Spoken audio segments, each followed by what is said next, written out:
Hey guys, and welcome to my channel. And in this video I want to talk about snapping back into reality. Okay, snapping back into reality, because this is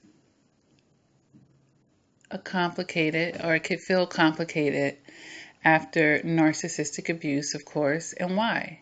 Because the narcissist has drawn the survivor, their supply, into what? Their world, right? So they're drawing you into their world, and it's filled with their illusions and delusions and lies, right? And then we find out it's a mirage. It's never what the narcissist said it was. And when the relationship is over, now we have to fully step out of their world back into reality. And I'm calling it a snap because we know how those discards are. Either you're discarding them, they're discarding you. It's usually a very harsh thing. And now you're left with what? A harsh reality. So, you're snapping back into this harsh reality. And because it's so harsh, I think, a lot of survivors struggle with that transition because it hurts. It's a blow to the ego, even. It makes your self-esteem feel even lower after you've already suffered so many levels and different kinds of abuse in this toxic relationship. So I think it keeps survivors stuck because they don't want to feel that pain. They don't want to feel that. But it's important to face the truth. It's important to face that reality so that you can move forward. It's almost like, and I've said this in other videos when I talk about recovery from narcissistic abuse, you can fall and get a boo-boo. You can scrape your knee really bad. And yeah, on day one, it is the most sensitive. You pour in that alcohol or that peroxide and it's stinging and burning, and the air hitting it and that stinging and burning it. You moving, just walking and stretching that raw skin, that's discomforting. Maybe you put a bandage over it and it's brushing against, everything just hurts, but that's on day 1, 2, and 3. But as you continue, it starts to heal. And the cells are regenerating and doing what it needs to do to help that recover, and that's what we're going to have to, that's what it is when we're healing. Yeah, you're going to feel that rawness. You got pink flesh there in the beginning. Yeah, ouch, that hurts.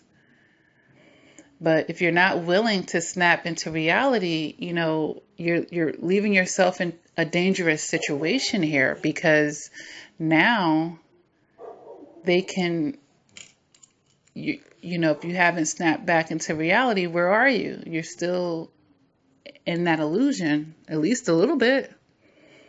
And if you're still a little bit over there, that leaves you susceptible to being pulled back in. You see what I'm saying? That's why in life we have to let go of resistance. We have so much resistance to change, and we don't want to feel hurt, but inadvertently we're hurting ourselves, because the truth is the truth. You might as well embrace that. That's better, way better than embracing a lie. It may seem comfortable in the short term or in your immediate, feelings, but in the long term, it's just going to hurt you longer to stay in that illusion, guys. We just have to face the pain and face the reality, the harsh reality of what it was. And once you're able to do that, you will be able to progress and move forward. Now, of course, there are other things and components that will go along with facing the harsh realities to help you do this in the most healthy way. And I've made other videos that talked about that. And these are such things as Detaching and not taking it personal. And so many people are like, how can I not take it personal? And I've made many videos talking about that. You know, their behavior is their behavior. It's a reflection of them, but we take it as our self-worth. Your self-worth is determined by the self. You're going to determine your worth, not how somebody else is treating you. Okay, if they didn't value you, they didn't value you. Don't you then go not value yourself because they didn't value you? Okay, to each his own.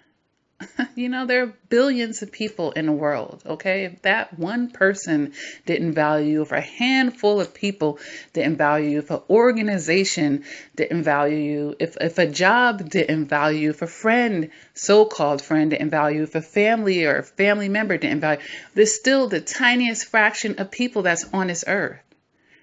But even if the whole world was against you, you need to have the kind of self-worth and value within yourself that you will still love yourself. Now, once you get to that point, and I've said this in other videos, you're going to be untouchable.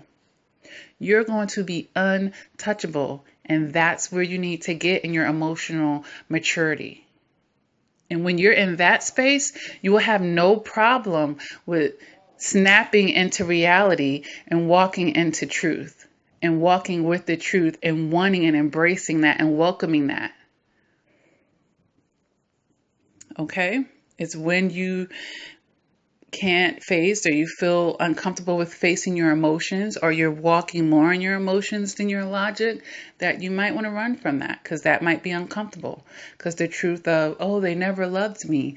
They were using me the whole time. None of it was sincere. These type of things. You know, nobody wants to have to come to those conclusions, but it is what it is. The quicker you find these things out, the quicker you can get rid of the dead weight in your life and the people that don't deserve to be sitting at your table. Instead of feeling like, oh my gosh, this person didn't love me. Oh my gosh, this person, you know, didn't accept me. Good. Now I know the truth. I don't have to give you any of my precious energy, any of my precious time. I don't have to give you that. Thank you for revealing it. Thank you for showing me. Thank you. Good. You're not worthy. It's not a reflection of my worthiness. You're not worthy. And it's your loss because I know how I love. I know how loyal I am. I know how I'm there for other people. This is what you got to see about yourself and what you're bringing to the table for other people. And when you know that on the inside of you, if you really value that about yourself, when you see a disloyal person show themselves, you'll be thankful to see it and very happy to let them walk out of the door and definitely show them the door. Okay? So I hope that this video, helps someone understand, you have to snap back into reality. A lot of people are having a hard time snapping because they were what? They were seeing the narcissist for the love bomb phase. And even when the mask dropped, they were still looking at them for the love bomb phase. And I'm going to make a video about that next. Even though I've debunked the love bomb phase on one angle, I'm going to give you another angle on that to help someone that may be still struggling, with, oh my God, the love bomb phase was so sweet. It felt so real for that person. I want them to understand what they're doing, as the relationship progresses, more than likely. All right.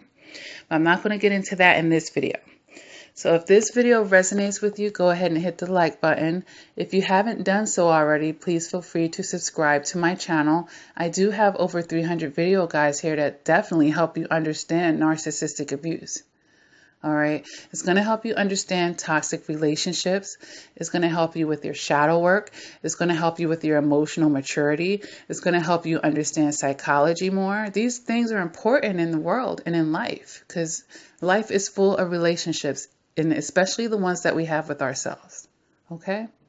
So go through my videos and take what you can. For those of you who may have a rough day, may get triggered here and there, not want to get out of bed, maybe even battling depression, You have these low days after narcissistic abuse, which happens in the recovery process as we are snapping into reality. I do have a playlist called Motivational Playlist for Survivors of Narcissistic Abuse. I highly recommend it. Over 30 videos are in that playlist, guys, and that can help you on those days. I bet you it will. Go ahead and in that playlist on one of them days, I bet you will get out of bed. Listen to enough of them videos. You will have a shift. You will feel it, and you are very welcome in advance. Okay? I have the support group, guys, on Facebook, Lakia Reflection and Progression Crawford. You are welcome to come on over to the support group. It is a private support group. A lot of people like it to be public so that they can share the things that I put on there. Feel free to screenshot it, crop it, and do what you want. It's a little extra work, but the privacy of the support group is important because a lot of survivors are fresh and they may not, maybe they're being stalked and they don't want anybody, they don't want their abusers to be following them. They want to be able to come on the support group peacefully and privately, and that's fine. I even have survivors that create a profile just for the support group. So it's a sensitive topic, but more than not, it's best to keep the group private. There was a certain amount of posts that are public, but 99% of them are private, okay? So come on over to the support group and, we laugh, we have fun, we share information, we uplift each other.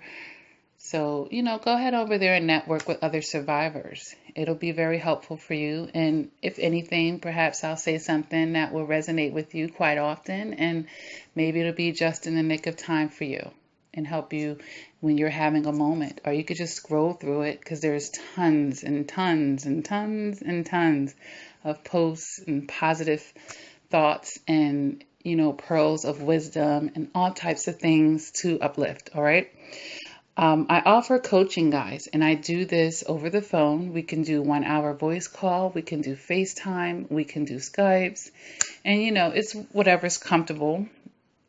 I do email coaching as well because writing is therapeutic. You can go to my website, LakiaCrawford.com, and you can schedule your appointment right from there.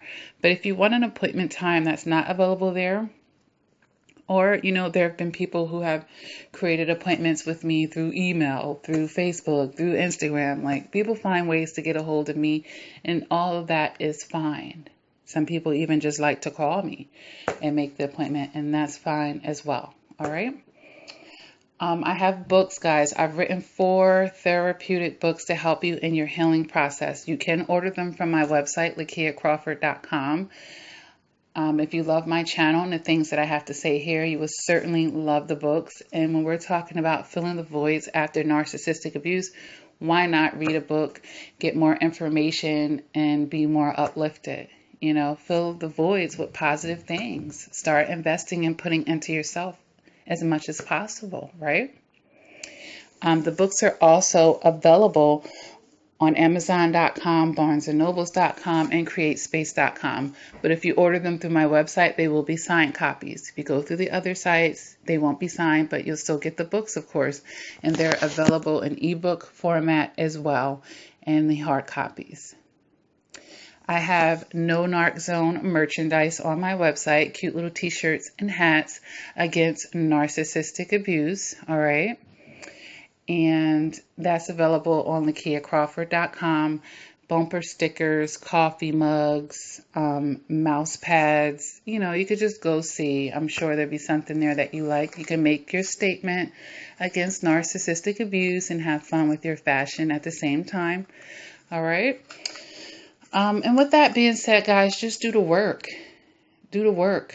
But choose to live your life authentically. And when you choose that, that means that you want to live in reality. You want to step into the truth and stay there. Okay, sometimes we may not be aware that we're living a lie or that we're in that person's illusion, like when they have you tricked in the love bomb phase. But once you start realizing it, don't hold on to that because it feels better. Don't hold on to that because it seems easier. Because guess what? It's actually harder. Something, it may seem easier, but it's harder. It's like taking those shortcuts or, the Chinese proverb about just wanting to cut once, measuring properly and cutting once. People take the shortcut and guesstimating this and that, and then they end up having to cut so many times because they didn't want to just do it right the first time. You can't half step in your healing process. You got to get all the way in, or you're going to be all the way out. You see what I'm saying? All right, guys. So I hope that this message helps someone. And of course, until next time, what do I always say? Take care, guys.